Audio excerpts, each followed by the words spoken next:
including a win here at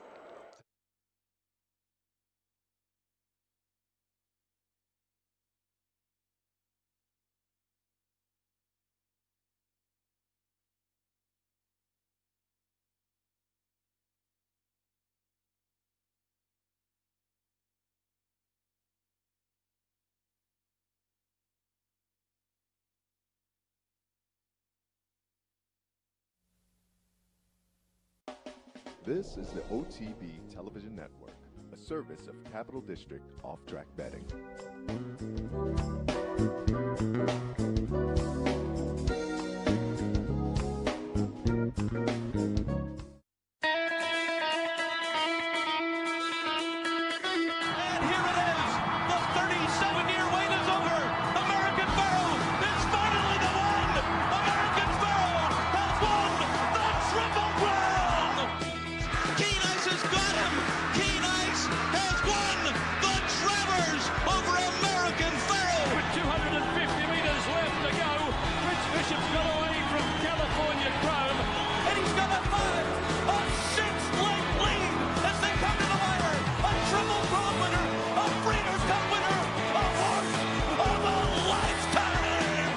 Broadcasting live from the Capital OTB studios, this is Racing Across America with Seth Merrow.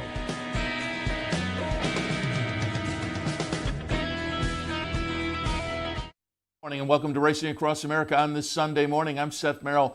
Thanks for joining us the day after, as it were. As yesterday, I was out of the studio in the afternoon because Mike Callahan, Sully Crotty down at Aqueduct with live cut-ins all afternoon on a really nice day down at Aqueduct Cigar Mile, highlighting the Demoiselle, the Remsen, and the Golfer Wand among the stakes on that Aqueduct card yesterday. It was also opening day for the championship meet at Gulfstream Park. And of course, we want to thank our friends at Gulfstream for their sponsorship, as they have been the past couple of years during the championship meet season. They will be sponsoring some of the programming and events here at Capital OTB. So again, tip of the cap and thanks to the folks down at Gulfstream. And again, as has been the case, well, certainly last year, 2 years ago was the Florida Derby, but last year we added the Pegasus.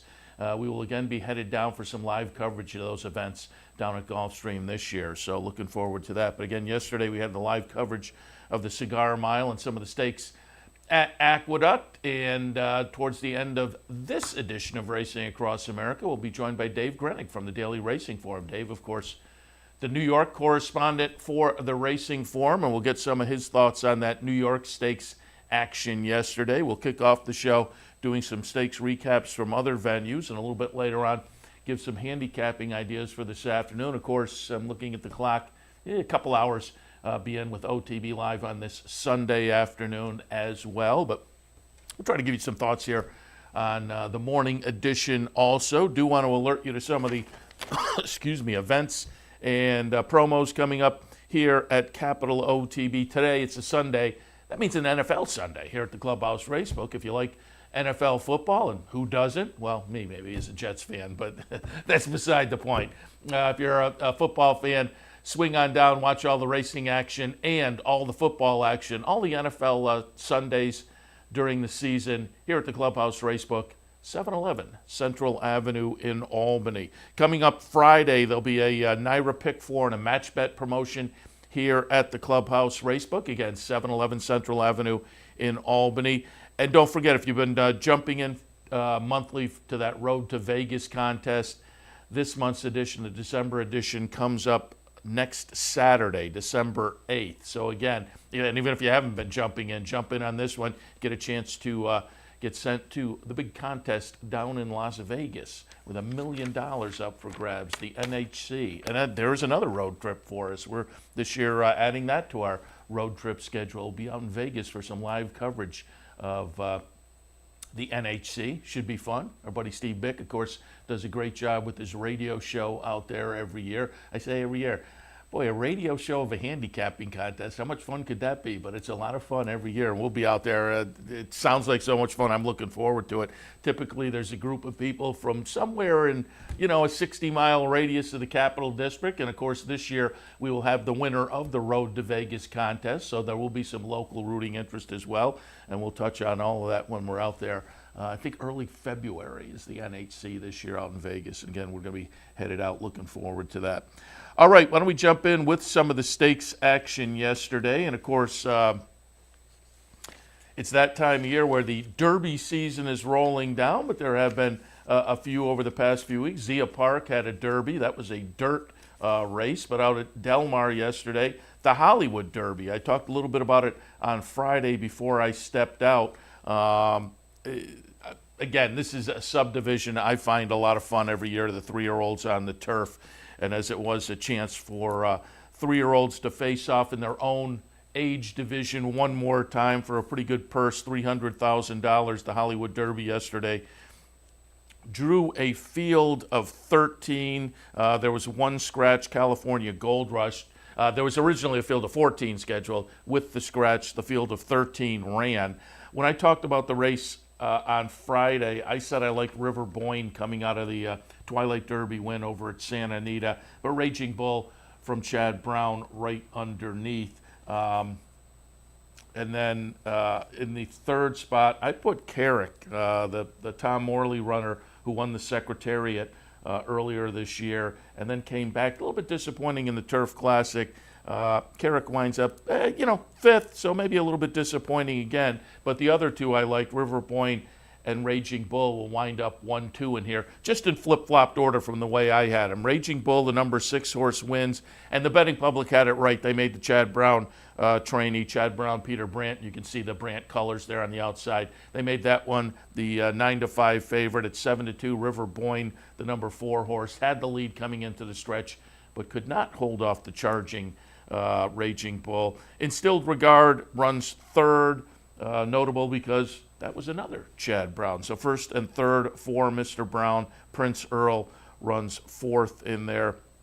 But Raging Bull gets it done. Pretty lightly raced. I mean, this was career start number 7 for Raging Bull, career win number 5.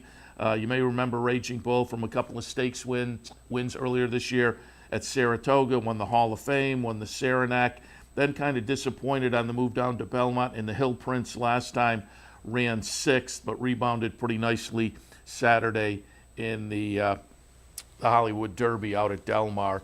On board, Joel Rosario, Chad Brown training, Peter Brandt owning, and again, they invade out at Del Mar to get it done in the Hollywood Derby, and you would think set themselves up for a nice 4-year-old season on the turf. This will be a nice older division turf runner next year, certainly, as will on the West Coast, River Boyne. River Boyne was a Jeff Mullins trainee, also very nice. This was career start number 13 for that one.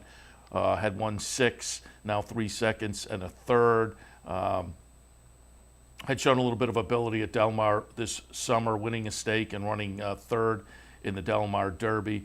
And as I say, subsequent to that, had won the Twilight Derby at Santa Anita. But again, a good performance for River Boyne. And given the connections, that horse will be kind of older division in the turf ranks out in Southern California, you would have to think. Whereas Raging Bull, of course, with Peter Brandt and Chad Brown back in New York and certainly up at Saratoga, you would expect next summer. All right, also I pulled up the Pennsylvania Nursery from Parks yesterday, which is you always like to look at the 2-year-olds this time of year, not necessarily in a state-bred type of a stakes race, but this one had at least one, maybe a couple or 3 in here that came in with the potential to, with a win, move out of this race and have a resume that will bode well for next year. And in fact, that was the case already for Call Paul. He was going to come in and have a little edge on this group for $100,000 for Jason Service and Michael Dubb and company. And so that's kind of why I pulled up the race. Call Paul, as I said, there were Splice the Main Embrace, Splice the Main Brace. It was also interesting, the 5 horse. But Call Paul, number 9 here, wins off by a chart margin of 5 lengths at 1-5. Again, Jason Service, Michael Dubb and partners owned. And this one came in, again, a Pennsylvania bred, had broken the maiden at Delaware, and then in the second start went up to Saratoga and won the Saratoga Special, followed up running third in the Champaign behind Complexity, third in the Nashua behind Vacoma and Network Effect, and as you saw right there, won the Pennsylvania Nursery yesterday pretty easily. You know, it's $100,000. You have a horse that's already proven to be talented, an open company.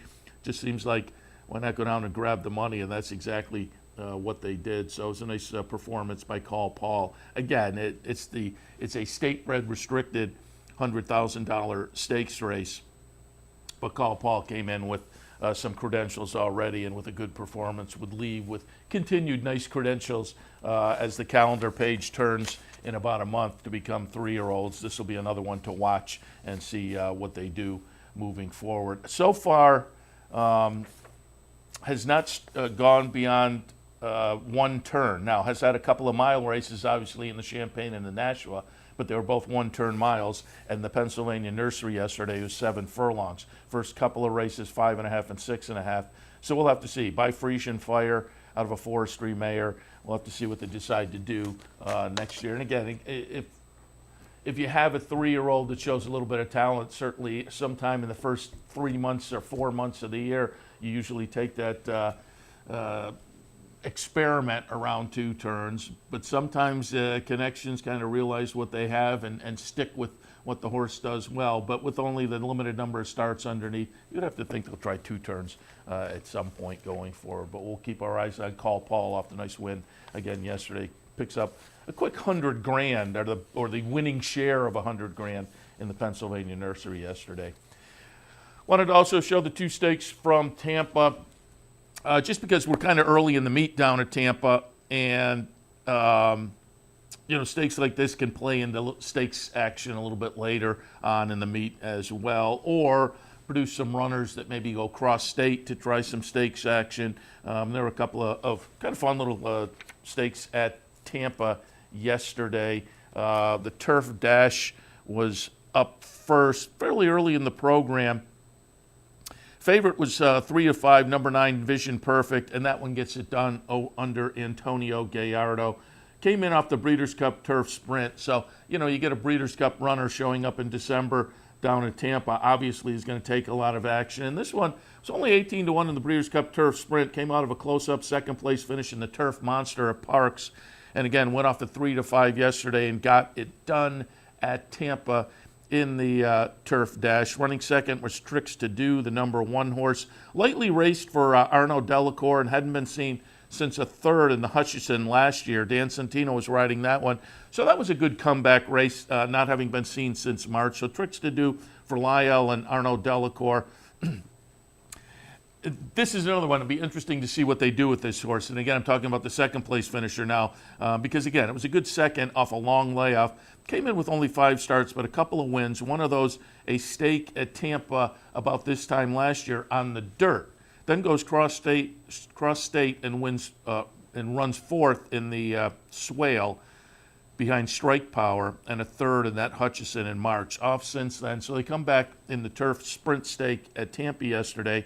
First try on the turf, good effort, but you wonder, was the game plan to try the experiment or just get the horse back going for this next season, or a little bit of both? But Tricks to Do off a second-place finish, certainly one to watch going forward and see what they do there. An American Sailor was in the 3rd spot, 51-1, rank outsider in there for trainer Wayne Potts, but a nice little 3rd. Off a second-place finish last time up at Delaware, albeit in an off-the-turfer, and I think if you looked at the numbers underneath, probably deserved to be the price as compared to the rest of this field. But again, did get up there for 3rd, but there was no getting by the winner, the short-priced favorite, 3-5, Vision Perfect, gets it done in the Turf Dash. And again, Vision Perfect, we're looking at a horse, Breeders' Cup down at Churchill, a couple of races at Parks before that. Churchill in the Turf Sprint last year on Derby weekend, and then a couple of starts early in the year last year at Gulfstream. Jason Service trains. So as I say, these races I pulled up because there'll be some opportunity, you would think, to watch good performers coming out going forward. And with Vision Perfect, I would think probably the other side of the state. They probably just picked this as a nice spot to follow up the Breeders' Cup. Saw a purse out here of $100,000. Thought they could pick up a share of that, or a major share of that. and then move on from there. So as they say, Vision Perfect probably shows up, cross state on the turf for Jason Service.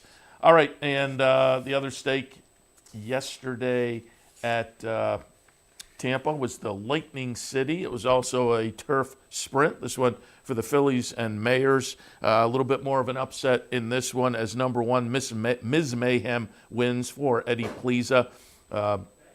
Had raced most of last season across state at Gulfstream, and again went off at 8-1. The even money favorite Morticia is the number 4 horse and winds up running 4th in here. And you can see it's kind of a scramble at the top of the stretch, but they do separate themselves out a little bit. And Ms. Mayhem gets it done under Edgar Zayas. Again, had been working cross-state at Gulfstream, came over and picked up the winner's share of the $100,000 purse. Smiling Causeway runs second at 4-1, and Broadway Run runs third at 7-2. And again, Morticia, the even money favorite, 4th in there. But again, another one of those Ms. Mayhem coming off of a nice little sprint stake win at Tampa and being based in the Eddie Pliza barn across state. You would think you'd look for that one. Although, there are turf sprint stake opportunities coming up again at Tampa at some point in the meet. And so maybe they'll kind of pick their spots to go cross state. I think the Jason Service one, I think Vision Perfect probably will be looking more towards Gulfstream. But Ms. Mayhem, you never know. They may pop back across the state and see if they can invade and pick up a nice purse. Finally wanted to show at least one of the Claiming Crown races. We talked with Ron Nicoletti yesterday in Racing Across America about the Claiming Crown, which again has kind of found a home at Gulfstream Park after bouncing around a little bit early in its life. And it's a fun event, honors the the lunchbox horses in the game.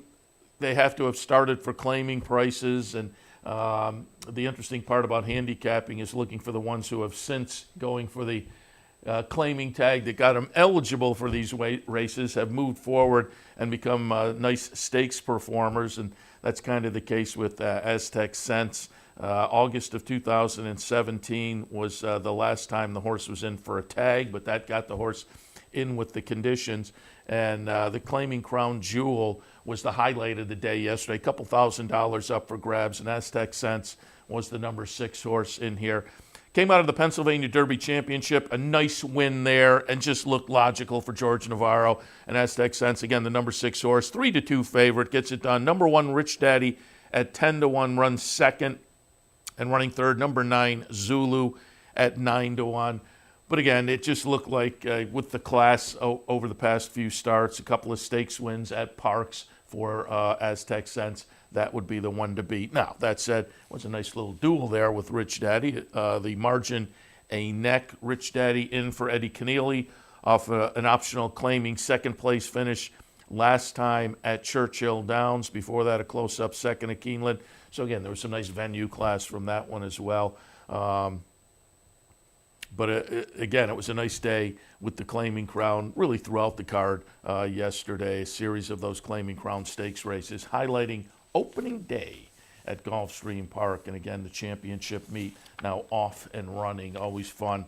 And they got to unveil the nice new turf course down there, which of course will be, I said to Ron, bettors, and we were talking with Brian Nadeau yesterday, said bettors are going to be chomping at the bit after troubles with turf racing in the Northeast over the past couple of months, really weather-wise. And by the way, they're off the turf again today at Aqueduct, unfortunately. But again, the new turf course down at Gulfstream will be attracting a lot of attention because you can be sure they will be running a lot of turf races down there in South Florida over this championship meet. All right, before we go to a break, just checking the time. Before we go to a break, I pulled up from a couple of tracks the leaders, trainers, and jockeys for two different reasons. Tampa I looked at because we're a few days in, and Del Mar I looked at because it's the last day. So it's going to play out to crown their meet leaders out at Del Mar. But I pulled up Tampa because a lot of meets, not just at Tampa, at venues all over the country, if you watch the first few days, and we're about 3 days into Tampa so far, you get some trainers and jockeys who separate themselves a little bit. And that doesn't mean that at the end of the meet they will necessarily be 1, 2, 3. They'll probably be highly rated. But it's, to me, it's more you watch the first 3, 4, 5 days and you get some trainers and jockeys who separate themselves out. And it seems like for maybe the first 3 weeks or a month, you can kind of look at them. It just, some outfits come in and some jockeys come in and maybe get teamed up with those outfits. But they just, for, as I say, maybe the first 3 or 4 weeks of the meet, have the bullets to fire. They come in with the barn ready to roll, it seems like. And so, as I say, sometimes these various meets around the country, the first few days you can look and just get an idea of some to key on as the meet progresses early on. As I say, as you get to the end of the meet, some of these names will still be there. But I'm more looking, because there are some names underneath that certainly will start to rise as well. Maybe they didn't come in ready to fire, but they will work into the proper conditions. But given that over the first few days of the Tampa meet, Sammy Camacho has taken a little bit of a lead. 7 wins in 23 starts. Gallardo second with 4, and Pablo Morales with 3 so far. Dan Santino only a couple of winners so far. Again, as I say, some of these will start to bubble up and come back to the surface, as it were. Santino will make more noise than we've seen so far. But it's notable, Sammy Camacho kind of stepping out and taking a little bit of a lead so far. And again, Gallardo sitting second. But Camacho maybe a little bit intriguing to watch, again, over the next few weeks and see what he does as he's off to a little bit of a hot start. On the trainer side of things, no surprise there really with Gerald Bennett on top. 6 wins. Michael Stidham might be interesting to watch. He has 4. He's right underneath, and then there's a whole slew of them in there. And as I say, as we get, to me, we're about 3 days in, maybe 4 or 5. It'll start to separate a little more, you would think. Certainly as you get into 6 and 7, and then we'll know who to watch for that first month or so. Potentially is having a little bit of a hot hand, but at this point, Gerald Bennett on the trainer side, Sammy Camacho on the jockey side, off to a it's early, but they're moving to the point, and neither of them are a huge surprise. Camacho. Certainly last season, I think, got off to a good start as well. And Gerald Bennett does well every year down there. But again, always interesting to kind of see if they're separating themselves out a little bit. And it looks like that's the case so far. Again, over at Del Mar, last day of the Del Mar meet, they'll pop over to Los Al before the day after Christmas annual tradition of opening at Santa Anita. But a few weeks at Los Al in the meantime. After they wrap things up at Del Mar this afternoon, and on the trainer side of things, Peter Miller. Be tough. I'm guessing probably commanding lead. He's 5 in front. Peter Miller with 14 winners so far. Jerry Hollendorfer with 9. I would find it surprising if Hollendorfer has 5 entries. It's possible, but Baffert in third with 7. Phil D'Amato with 6. So Peter Miller, another nice meet out in Southern California for him as we wrap up the fall meet at Del Mar on this Sunday afternoon. On the jockey side, a little more interesting going into the last day. Drayden Van Dyke 1 ahead of Flavien Prat. 17-16 winners. Giovanni Franco sitting with 12, so I suppose he's in the mix also, although it would take a kind of a spectacular day. But it will potentially be a nice little ding-dong battle on closing day on the jockey side at Del Mar. Drayden Van Dyke 1 ahead of Flavien Prat, so keep your eyes on those two again as Del Mar wraps up this afternoon. Speaking of Del Mar this afternoon, they have the Matriarch on tap. In the next segment, I'll do a little handicapping. One of the races we will look at will be the Matriarch out at Del Mar, the closing day feature, and it's a nice, competitive, fun field out there in Southern California with some familiar names from this neck of the woods, as it were.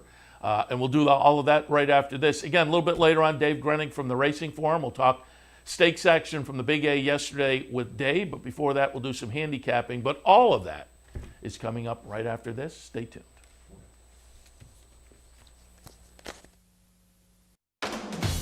Visit Rivers Casino and Resort, the Capital Region's only destination for live table game action and the hottest new slots paying out millions.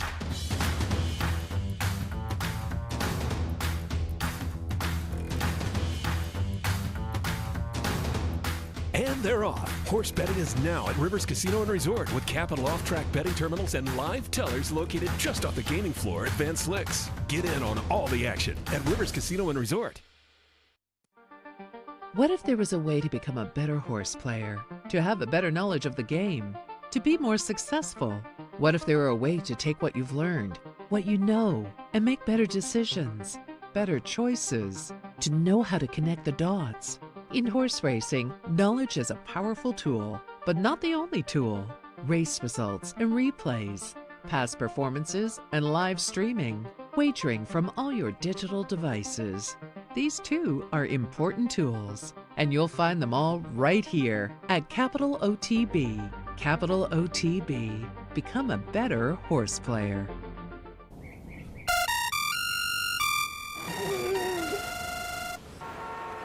Come on!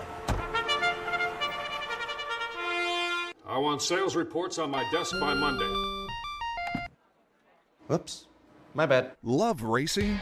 RTN brings you every live simulcast on your home television, plus live video streaming and race replays on your PC and mobile devices. To order, visit rtn.tv. RTN, a breed apart. Welcome back to Racing Across America on this Sunday morning. Seth Merrow in the studio. Thanks again for joining us. Do a little handicapping in this segment. And again, as promised before the break, why don't we start right out with the Matriarch, because really it's the highlight on the Sunday racing schedule across the country. Grade 1 event, $300,000 up for grabs. Field of 14 scheduled. Quidera, as I said, there were some familiar names. Quidera for Chad Brown comes in off a disappointment in the First Lady at Keeneland, had won the Ballston Spa up at Saratoga. Jose Ortiz, and again, congratulations to Jose and his wife Taylor. You may remember Taylor Rice, the former jockey, is his wife. Second child born yesterday, so it's a long weekend for Mr. Ortiz. I guess baby was born about 6 o'clock yesterday morning or somewhere in that early morning vicinity, and then he winds up winning the Cigar Mile at the end of the day yesterday in Aqueduct, and now out in California for a ride in the Matriarch. I put Quidera underneath. I put Basilica on top. We are going to go back and watch the Goldacova at Santa Anita from November 4th. Basilica is going to be the number one horse here. Even money favorite, is going to win under Flavien Prat. This was race number 8 in an 8-race win streak. So 8-race win streak coming into this. 2 of those have been at Del Mar. One of them was a stakes race, the Maybe at Del Mar on September 1st. So has proven ability on the Del Mar turf course, has proven ability overall with 8 straight wins. Basilica, a nice win there in the Goldacova. This one most recently at Santa Anita, but as I say, nice experience at Del Mar as well. So I'll put Basilica on top. Donna Bruja in the second spot. Again, a horse that we're a little bit familiar with, has been racing at Keeneland most recently in the First Lady. A good second place, close-up second behind A Raving Beauty. Tried the Beverly D earlier at Arlington. That wasn't so good. Jenny Wiley at Keeneland ran 5th in there, but 4 starts back down at Tampa. Won the Endeavor. Lightly raced this year with only those 4 starts, a win and a second place finish, but the second place finish most recently in the First Lady at Keeneland seems to signal that the horse may be in some good form, and we'll put that one in the second slot. And then Quidera in the third spot for Chad Brown. Jose Ortiz on board. Again, tossed in a little bit of a dud in that First Lady last time, but on the front end up at Saratoga, 2-back, 103 buyer, nice win in the Ballston Spa at Saratoga. Rimska in the third spot, another Chad Brown horse, and yet another Ortiz brother on board. Irod Ortiz on board. Rimska coming out of a win in the Athenia most recently at Belmont. Last 3 starts have been pretty good. They've all been on off-turf courses, though. Has done well on firm turf courses. Wonder if as firm as the horse is likely to find this afternoon out at Del Mar. We'll see. I have that one in the mix, however. But there are other horses you could make cases for. Again, nice full field, potentially of 14 entered in the Matriarch this afternoon. Scheduled post time with 3:30 locals, so 6:30 our time. Del Mar, the Matriarch. Watch it right here on the network. Watch and wager on the Matriarch this afternoon at Del Mar. All right, I'll give you some ideas this afternoon as well. Again, be back in a little under a couple hours with OTB Live, so you can watch all afternoon to see thoughts and also get tossed in where the odds are and that may play into some thinking as well this afternoon. But taking a look early on, and I have some races. I'm trying to, because they're off the turf today at Aqueduct. I'll stick with that. I did dirt races at Aqueduct, and so I also had some Gulfstream races I could have thrown in. But I'll stick with the Aqueduct races because, as I say, tune in this afternoon. You get to see my thoughts on both venues, as it were.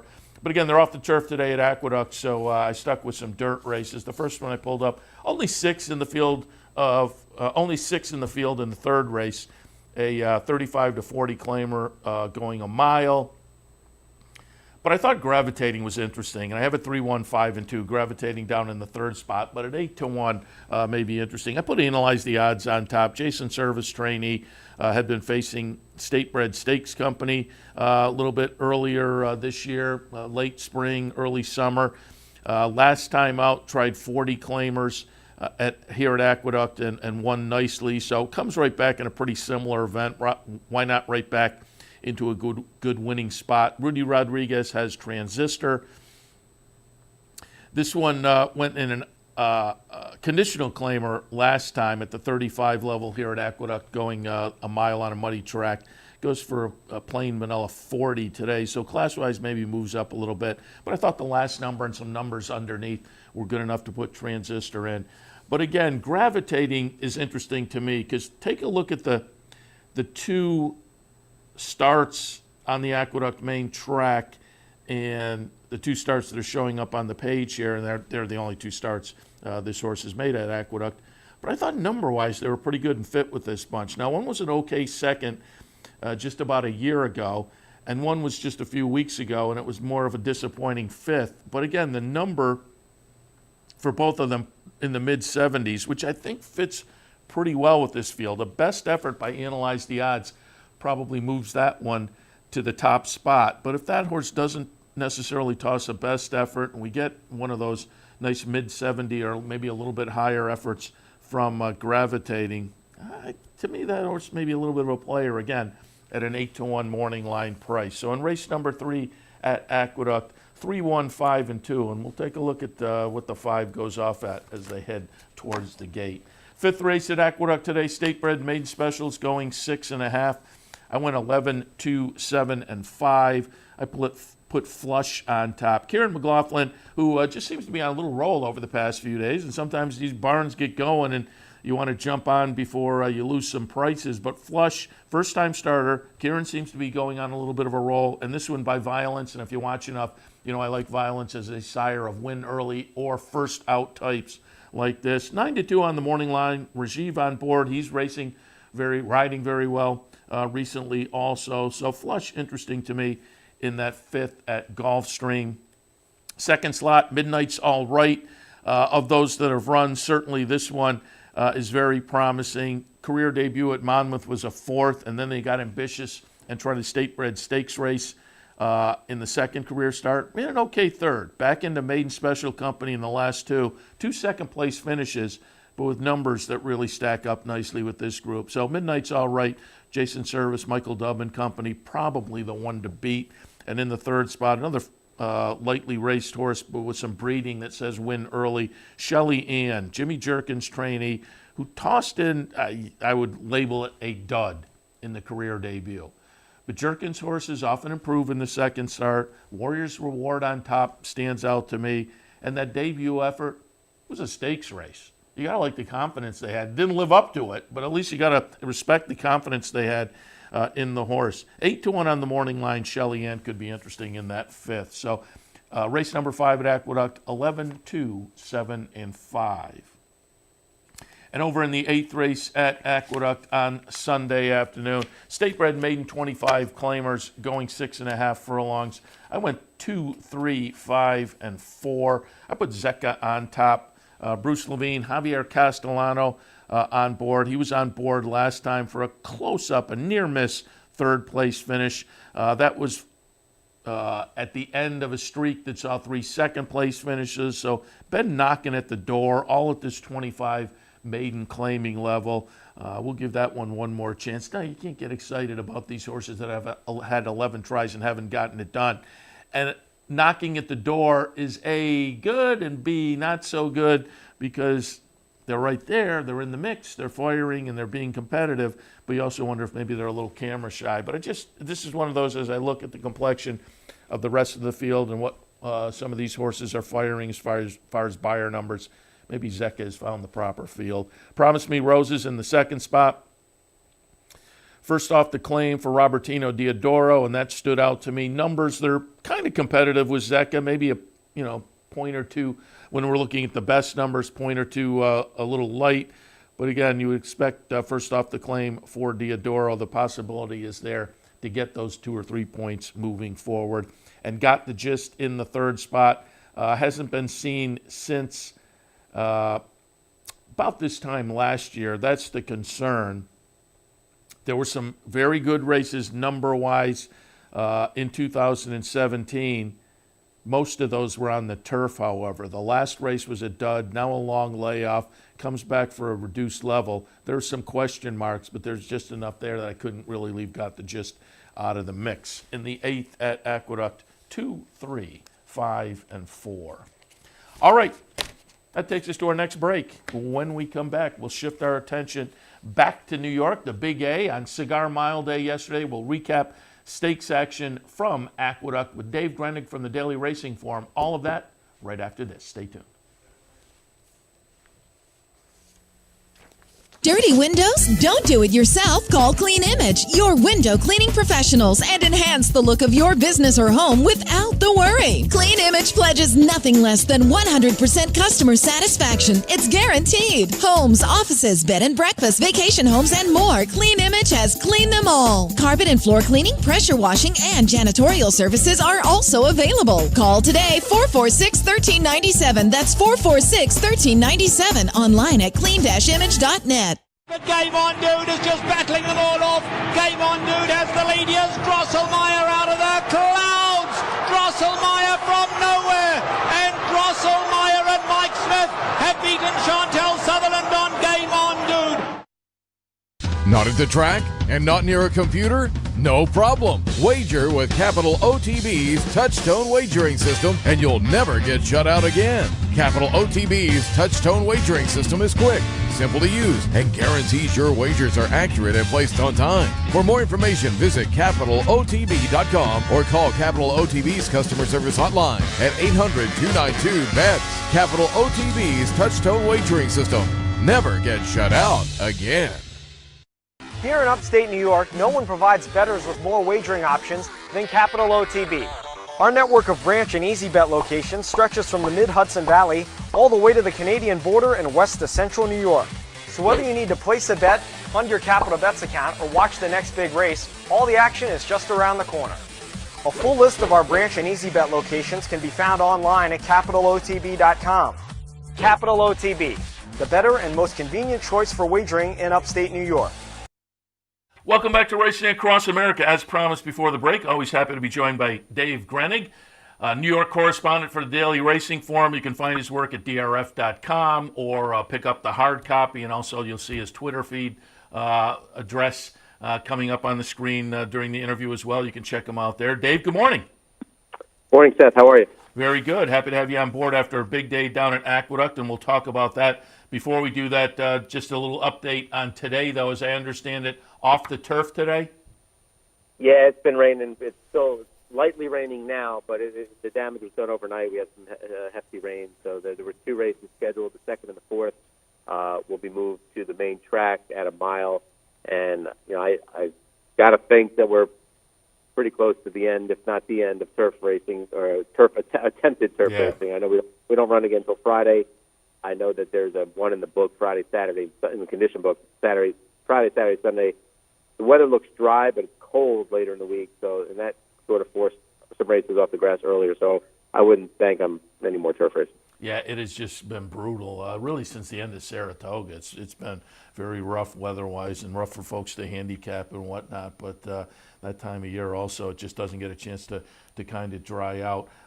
Wanted to ask a couple other questions before we get into yesterday. First, do you have any insight into the report that came out earlier this week on the Well, I was going to say expansion, but more quasi-expansion of Saratoga, where it would start earlier, but the same number of days, 40 days with Mondays and Tuesdays off. Subsequently, NYRA came out and said, no decision has been made actually, but what are your insights, as I say, into that report that came out earlier this week? Primarily, I'd say this, Seth, is that at some point it will happen. I don't know if it'll be this year. They would like to coincide it with any construction project that's going on at Belmont Park, separate from the hockey arena, of which they're supposed to break ground in May for that. But there's nothing approved yet for NYRA's construction at Belmont Park. And in the way that whole construction business works, and I'm not an expert, but it takes months and months to get approvals and workmen and work crews and everything. So I would tend to think that this year it's unlikely. I'm not saying that. I don't think it's going to happen this year, but I would say that by 2020 we will probably be there at a 5-day race week. Permanently or temporarily while they work on Belmont? I think it starts out as temporarily, but I think it graduates to permanent based on, unless it's a disaster, unless for some reason, like, Kentucky horsemen don't come because of the added expense that they might incur, or the betting public for some reason doesn't, only has the attention span for 6.5 weeks and not 7.5. I would tend to think that it would be, start out as listed as temporary, and then go to permanent. Yeah, interesting. And as I say, the report came out earlier this week. But there's a board meeting coming up this coming week, correct? There is a board meeting coming up. What I do know is that they have submitted their request for racing schedule for 2019, but with the caveat that they have the right to amend it if things develop. And from what I understand, is the schedule that they've submitted is for the same schedule that we've been, with the caveat as if we're able to get construction, but I don't know. To me, there would have to be a deadline presented with that. Like if we know by March 1st, say, and I'm just throwing that date out there, that we're going to be under construction at Belmont Park on July 1st, we'd like to come up there a week early. But again, I just the way the construction business works, I just don't see that happen. All right. I want to move on as well. Talk a little Rick Violet, because I don't think we've talked to you since the passing of Rick Violet. What was the ripples through the backstretch down there? Obviously a guy who was very important to the game as a trainer and having a horse like Diversify and the other great horses he had, but he was also important to the backstretch and fought for the rights of the workers and whatnot. And I guess last Monday, nice memorial down at Belmont for Rick, or was it a couple of Mondays ago? Yeah, no, it was a week. It was It was Monday, this past Monday, and it was a very nice tribute. A lot of people who spoke had obviously glowing things to say, and one of the things that does get overshadowed from all the stuff that Rick did, all the important stuff Rick did back in the backstretch area. I'm actually back here now. Is his success and abilities as a horseman, and it was nice that he got his hands on a horse like Diversify, and had the success he had with him to remind everybody that he was, in addition to an advocate for the horsemen, the horses, the backstretch workers, and everybody else, he was a pretty darn good horseman himself. And he had horses like Read the Footnotes and Swing for the Fences and Dream Rush and whatnot, and then to get Diversify late in his career, unfortunately, it was. I'm glad people got to see how good a horseman he was. Yeah, I remember there was a whole period up at Saratoga where Rick Violet and 2-year-olds at Saratoga, you definitely had to make check marks on your PPs when that came up. You mentioned being on the backstretch, and I watched during the Cigar Mile broadcast yesterday. They had a nice little piece on the new dorm. Looks like a nice facility. It is. It's the second one that they've gotten open now in the last few years.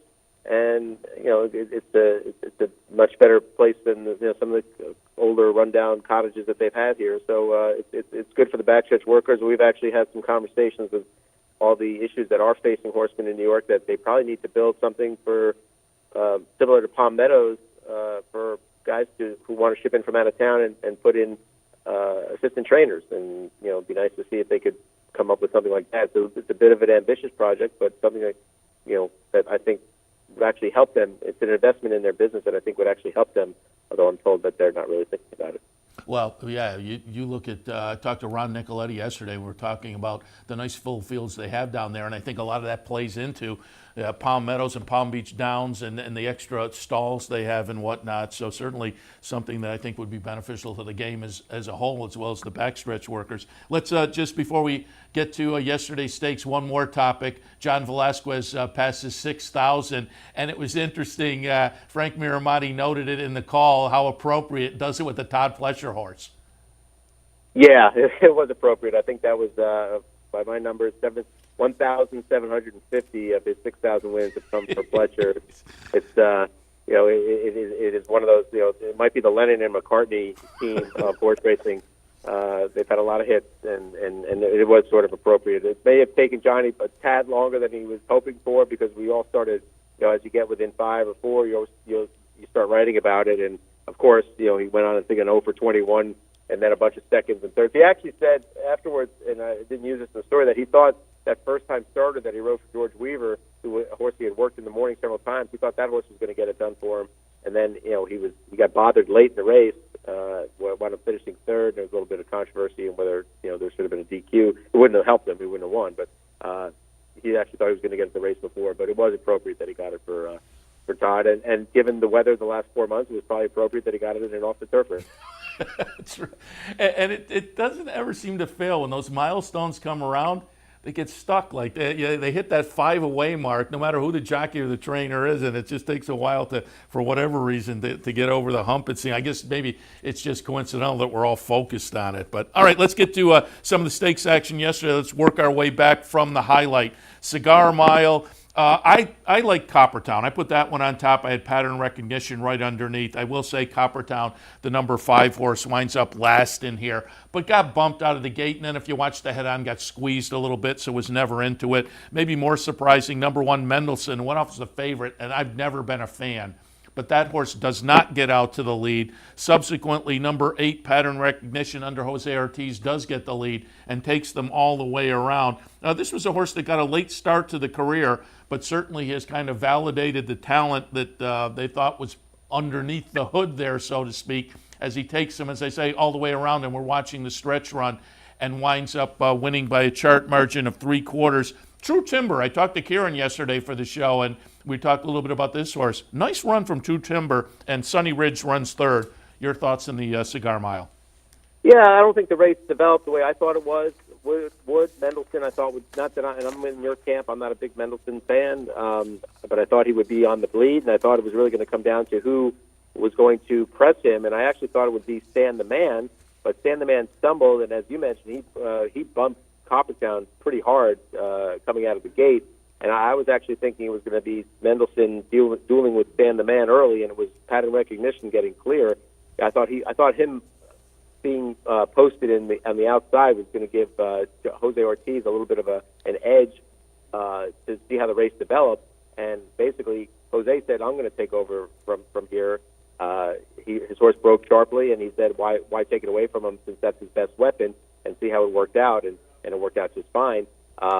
True Timber, I thought I thought he might have been a tad overmatched, but here's a horse that's gotten good around one turn. And rallied nicely to get second over Sunny Ridge, who probably ran his race. Probably, but that's the type of race Sunny Ridge runs. A little bit of a late running third there, and Mendelssohn settled for fourth. I was disappointed in Pat on the back. I was actually thinking, based on my conversation with Jeremiah Engelhardt, that they would maybe take him a little bit further off the pace and then come with a run, which wasn't how it happened. And I was with you. I was a Coppertown fan, but I shouldn't have been a Coppertown fan, because one of the things that I noted in a couple of different interviews before the race was that you need to be fit to be successful on this steep aqueduct track. And while I'm sure he was training very well, and he's a beautiful-looking animal, he's had one race in 420 days, and I should have known that was going to work against him. Did I think he finished last? No. But I thought, in hindsight, getting on the Coppertown bandwagon was a big mistake. Just because I thought you needed to be fit to get over this main track, which was very deep. You talk about the track, and I saw you put a tweet out on the finishing times between early in the day and late in the day, and it is notable. The Cigar Mile 1:34, and a little bit earlier, the Go for Wand 1:38, almost 3.5 seconds. Yeah, something was up here, and I'm actually going to go over there in a little bit after this interview and talk to them. If you look at the chart, and it's funny, if you look at a printed chart of the Go for Wand, it says that the run-up was 18 feet. If somebody goes online right now, it'll say the run-up was 0 feet. The Cigar Mile says the run-up is 54 feet. And I'm trying to figure out how the run-up for a mile race can be 54 feet, given where the gate is positioned in the chute. So I'm a little perplexed at that, how you can have the same distance race and have a 54-foot run-up and a 0-foot run-up on the dirt. So I think that played into it a little bit with the time. I do think they changed the track a little bit after race 6, and some people probably complained about how deep the track was and how slow the times were. And I think that's why you saw faster times in the Remsen. I mean, the Remsen was almost 5 seconds faster than the you're right, 151 and 156. Yeah, so, and I'm not saying that Positive Spirit's as good as Maximus Mischief, but she's not 5 seconds, which would be equate to 25 lengths slower than that horse. So something was not right in Denmark yesterday, and I hope to try and get some sort of explanation. Yeah, interesting. So we'll look for that at DRF.com. But let's go to that Remsen. Grade 2 event, $250,000, mile and an eighth. I had Maximum Mischief over Network Effect, and that's the way it came. Maximum Mischief, the number 6 horse, Network Effect, the number 5, and Tax, number 7, runs third. But there was a question mark about Maximum Mischief. Looked good in the 2 down at Parks, but could you believe those 90 buyers, particularly the last one against a field of 2 others in there? It was a 3-horse field that Maximum Mischief was coming out of. But boy, he stamped himself, proved the validity of what we saw in the first couple. Network Effect, as they say, runs third in here, but Maximum Mischief for Butch Reed and Cash is King looked pretty good against Open Company in the Grade 2 Remsen.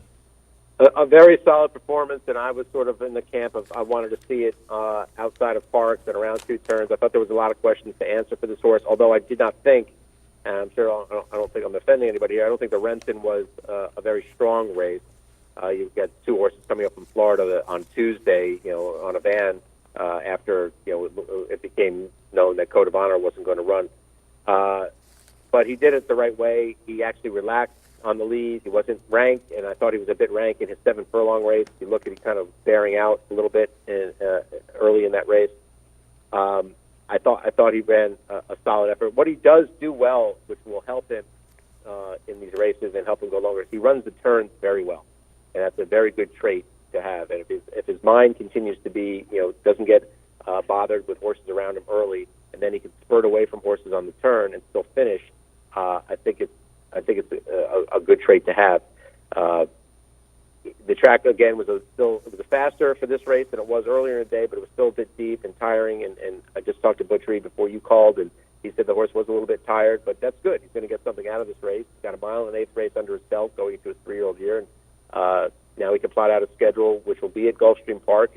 He mentioned to me the Holy Bull or the Fountain of Youth, not both, leading to the Florida Derby. And if all goes well, it's a gift. He'll have 2 preps before the Kentucky Derby. Yeah, and you mentioned the field, and I'm not going to disagree at all, except for Network Effect, who I think is legitimate. Came out of the second in the Nashua last time behind Vekoma, but finished in front of Carl Paul, who looked great yesterday over at Parks. So I think maybe he gets flattered from Network Effect. But speaking of Vekoma, and you mentioned Code of Honor, what's the update on those 2, the 2 most notable missing names yesterday, Code of Honor and Vekoma? Code of Honor, Shug, while he just didn't, that horse worked Monday morning and over the training track, and Shug rarely uses the training track, so he wasn't sure how to gauge the breeze. But both him and Johnny kind of came to the conclusion that he wasn't showing the same energy level as he was in his workouts before the Breeders' Cup. I think that, combined with the layoff, which would have gone back to early October, because he missed the Breeders' Cup with the temperature, that missed training time, a track that Shug was a little bit uncertain about, and in hindsight, as a result of where the track was yesterday, it was probably a very smart move not to run. So he's on his way to Florida, if not already there. And I believe he's going to eye the Mucho Macho Man, which I want to say is the first week in January, but I don't know for a fact. I don't have that schedule in front of me. Vekoma, they decided because he's such a late foal that they didn't want to do too much with him in his 2-year-old year. I believe he was born May 22nd. And they put him down to Palm Beach Downs right after the Nashua. And they were going to, if he trained lights out and was screaming to run, they would have brought him back up here but I think they're going to eye the Florida circuit as well. I don't know if they show up in the Mucho Macho Man or wait for something else, but you'll see those two horses in Florida. Very good. Let's move on to the Go for Juan yesterday. Grade 3 event for the ladies going the one-turn mile, and Marley's Freedom was clearly the standout in here. Potentially a free square for people on the horizontal wagers. But that said, you had to sweat out your free square if you picked that path. Marley's Freedom's going to be the number 1 horse. Bob Baffert trainee under Mike Smith. A close-up fourth in the Breeders' Cup Filly and Mare Sprint last time after being far back late, but got up to just miss by half a length there. The start prior to the Ballerina was phenomenal up at Saratoga. But as we watch the stretch run here, as I say, Marley's Freedom gets it done and is a gutsy performer here, holding off Come Dancing. But the chart margin's only a neck. Had to work for it. She did, and it was kind of cool, an old-time circa 1990 battle between Mike Smith and John Velasquez in the stretch. I kind of got a kick out of that. Those two veterans duking it out. But Marley's Freedom, first time at a mile, Mike said that he tried to give her a little bit of a breather around the turn so that when it was time to go that last quarter of a mile, she had some fight in her, and it worked out because she did have some fight in her. John Velasquez said that he wanted to ride Come Dancing a little bit differently than she had been ridden previously, which had been on the lead. He wanted to take her a little bit off the pace and make a run, and he thought he had Mike stay up her stretch. She put a head in front for a stride or a stride and a half, and but Marley's Freedom came back, and probably her class prevailed. It's a very nice filly who, fortunately, we will see next year, and I guess Bob is toying with the idea of stretching her out a little bit more. Mike Smith, I asked Mike Smith that question, do you think she would go further? He said, at Santa Anita, she might go a mile and 16. So I don't know if that's ultimately going to be the game plan and a race out there at that distance. But she'll be fun to watch next year. She's a very talented filly, and maybe they'll try to stretch her out, but ultimately I think you'll see her probably in the same type of races that she was in this year, and hopefully that includes the Ballerina at Saratoga, whatever day it is. And finally, the Demoiselle yesterday. We looked at the Remsen, the Demoiselle, the girls' version, the 2-year-old fillies. Grade 2 event, $250,000, mile and an eighth. Again, I talked to Kieran yesterday on the show, and so I was a little bit disappointed by Enliven as the 6-5 favorite. The number 1 horse Enliven just really never was looking like a solid contender, and certainly the fade in the stretch and winding up 5th in the field of 7 was disappointing. But it was a little bit surprising on the front end. Number 4, Positive Spirit, wins 11-1. A Fleet Destiny, 26-1. Runs second, and Philly Joel, who I did think was live, and as did the betting public, the 5-2 second choice, that one winds up third. But a little bit of an upset, Positive Spirit for Rudolph Brissett gets it done, and again, pretty convincingly, 10.5 lengths at 11-1. Yeah, no, she was very good. Rudolph Brissett was not necessarily targeting this race, but after she broke her maiden at Churchill, going the one-turn mile on November 8th, he decided to, the way she was in training, decided to take a shot. Given her pedigree, she's related to Always Dreaming, the 2017 Kentucky Derby winner. That at the very least, if she got a grade 2 placing, it would help increase her value. And Rudy knew it was coming up a short field, so he decided to take a shot. And she ran a dynamite race. The pedigree, as mentioned, said that she should be able to handle the 2 turns, and she handled it really, really well. Again, and I know Enliven sort of fit the bill as well, but I think you wanted a horse with experience and a number of races, and Positive Spirit, Fleet Destiny, and Philly Joel definitely had that. I thought Philly Joel would run better than she did just because she's been training at Aqueduct. But kudos to Rudy Brissett, and kudos to our man Uriah St. Louis, who got second place with a Fleet Destiny, and now makes that filly valuable with a grade 2 placing. But Positive Spirit was very, very good. She's still here in New York. I think she's going to stay in Bill Mott's barn for a little bit of time before they ship her down to Payson Park when Rudy Brissett gets set up down there, and then they'll plot out a path maybe to the Kentucky Oaks. Also notable, Manny Franco on board, and of course we have 2 of the jocks that are battling it out for the Eclipse Award this year in the Ortiz brothers, but Manny Franco this season has really kind of broken out. Yeah, I thought he started to actually last year. Then he win the grade 1 at Saratoga and 4-star days. For Cassie, and then it's sort of been a build-up for him. He's continued the momentum. I think now he's got 2 proven years of being at that level.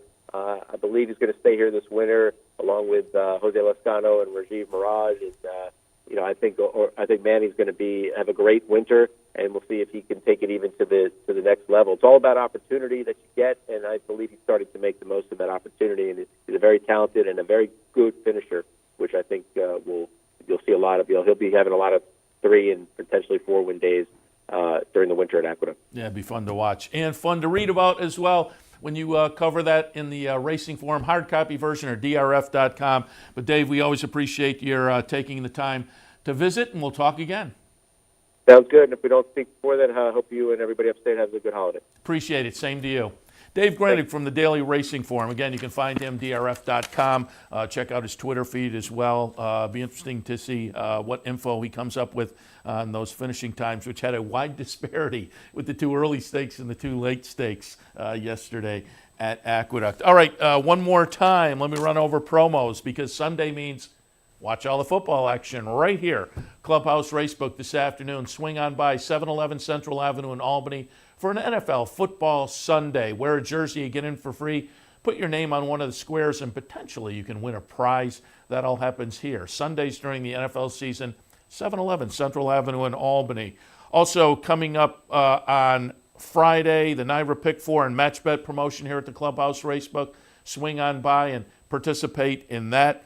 And Saturday, the December version of the Road to Vegas contest. Get your chance to get sent out to the NHC with, I believe, more than $1 million, I think, is up for grabs in that National Handicapping Championship, which happens in Vegas. I think it's early in February in 2019. But again, we'll be out there with coverage on OTB TV. Looking forward to it and rooting along our local winner from Capital OTB. But this month's version of the Road to Vegas contest this coming Saturday, December 8th. More information on all the promos and events at capitalotb.com.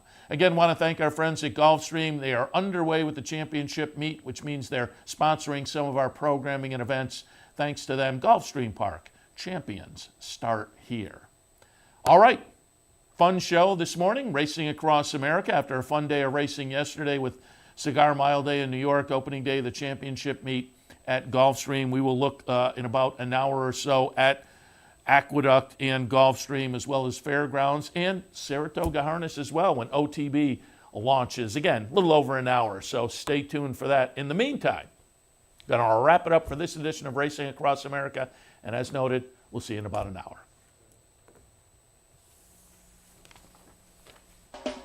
You're watching OTB TV, a service of Capital Off Track Betting.